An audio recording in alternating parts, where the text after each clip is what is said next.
Today I'm going to be showing you how to play the C scale on the tenor saxophone. So the first note in the C scale is the C. And what you should do is you should only put down the middle finger on the top row. And if you do that, it should sound like...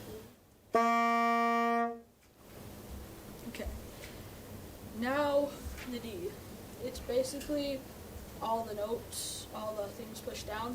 And this thing's the octave key, so that's, yeah. And it should sound like this. Next up's the E.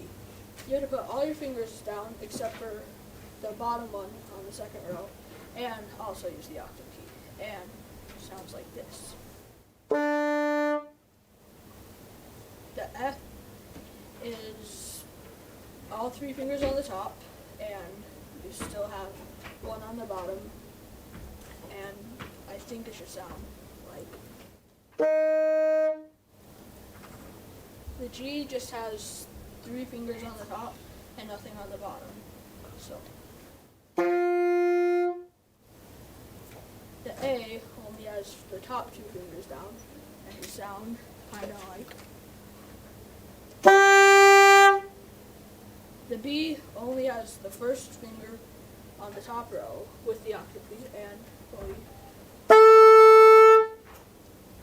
And thanks for watching this. That's how you play the C scale, and hope you watch more of the 2-minute tutorials.